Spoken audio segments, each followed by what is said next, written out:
Павле Трајанов ми на линија, кој не само што е пратен, туку и поранешен министер за внатрешни работи на Македонија во многу деликатни периоди низ кои што нашата држава помина. Господин Трајанов, добро утро. Добро утро. Предпоставам дека не ве пробудивме ние, туку татнежот на на тенковите кои што навлегоа од утринава и на ракетите кои што беа испалени врз Украина. Како гледате на сегашниот развој на станите? Прво една таква оценка би сакал да чуем од вас. Мислам дека тука има многу елементи, но морам да признам дека имаме многу малку информации што по суштина се случува таму. Без разлика што секојдневно сме информирани преку моцните телевизии, интернетот и така натаму, но главно е дека имаме сега напад на една суверена држава, значи брутален напад на суверенитетот и територијалниот интегритет на Украина.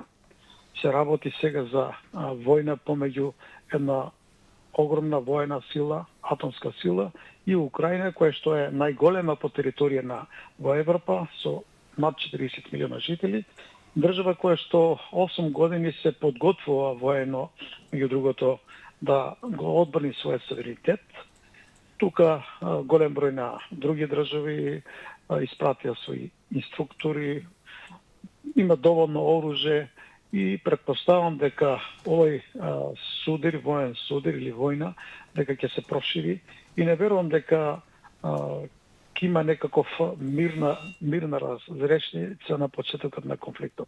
Значи, според сегашното искуство, штом се започна ваква една воена операција од огромни размери, значи ќе има многу разорување на инфраструктурата, ќе има цивилни жртви, се разбира дека ќе страдат и невини луѓе, возрастни, деца и така натаму.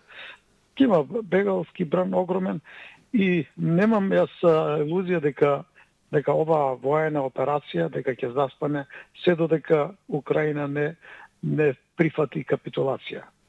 Работниците движат кон тоа дека Русија ќе оди по секоја цена да победи во овој воен конфликт, бидејќи геостратешките интереси таа ги смета за приоритетни и затоа нема да се повлечат, без разлика што веќе има информации за добар систем на одбрана од воздушните напади, дека веќе неколку авиони се струшени на руската армија, хеликоптери и така натаму. Тоа значи дека овој конфликт, оваа воена операција ќе оди до крај. И не верувам дека има механизам да се прекине, затоа што се покажа дека и Обединетите нации, Советот на Европа, НАТО и така натаму, дека дополнително само ја зголемија воената атмосфера во целина. Ние како држава сме Сакам тоа да ве прашам, какви се, мислам, ние ќе ги следиме и ќе ги видиме, се разбира, како и целата друга светска јавност, како ова ќе се одвива, ова како што е започнато, сигурно нема да заврши така брзо на мирен начин. Меѓутоа, какви се импликациите врз Македонија, па и врз македонската политичка сцена? Еве, ако смеам директно да ве прашам, утринава разговаравме и со господинот Павле Богоевски, кој што е поранешен пратеник. Еден дел од македонската политичка сцена, она на опозицијата, на неговата опозицијска партија, молчи за Украина, речиси цело ова време немат буквално ни еден збор кажано за целата ситуација. Очекувате ли дека сега и во Македонија ќе настане некаква поделба политичка, таа веќе општествено веројатно и постои, во однос на нашите реакции и во однос на се она што се случува во Украина? Значи, без разлика на оддалеченоста, Македонија е премногу близко до овој воен конфликт. Премногу близко и се разбира дека ние како држава, суверена држава, членка на НАТО, аспирант за влез во Европската унија и се разбира демократска држава, мораме пред се да ја осудиме овој напад, брутален напад на суверенитетот и територијалниот интегритет на Украина.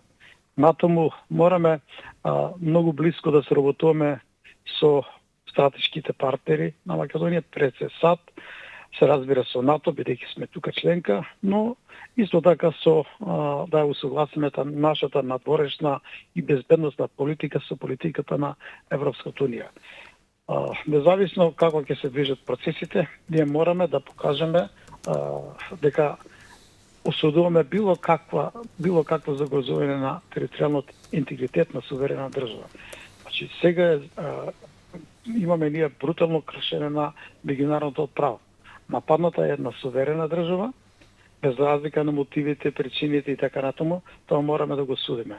Јас препорачувам Советот за безбедност на Република Македонија да заседава, владата, и по потреба парламентот со резолуција, декларација да го осуди нападот на Украина. Само на тој начин ќе бидеме дел од демократскиот свет, независно што нашите потенцијали, речеме, од воен аспект, економски аспект се исклучително мали. Да, но тоа и не се очекува од нас, нашите воени потенцијали. Ова е значајна интервенција. Мислите дека овој ваш повик мислам дека веќе и се подготвува Совет за национална безбедност кај Пендаровски, но мислите дека парламентот во оваа состојба во која што сега се наоѓа ќе има сила да се собере и да како да кажам да конституира една политичка одговорност за една макар и многу принципиелна заедничка декларација која што би можела да излезе како став на, ако не сите, барем големото мнозинство македонски политички фактори во државава? Тоа како суверена држава, како демократска партија кои што се залагаме за владење на правото, на меѓународните да речеме конвенции и се оно што значи гаранција за суверенитетот на една држава, мора да биде приоритет на сите политички партии и верувам дека носечките политички партии, парламентарните партии, дека ќе обезбедат единство околу судата на оваа воена интервенција. Значи, ние мораме да водиме сметка што ќе се одвива после тоа. На меѓународен план, на геополитички план ќе се смерат многу работи и ние мораме да водиме сметка за нашите национални, стратешки и долгорочни интереси.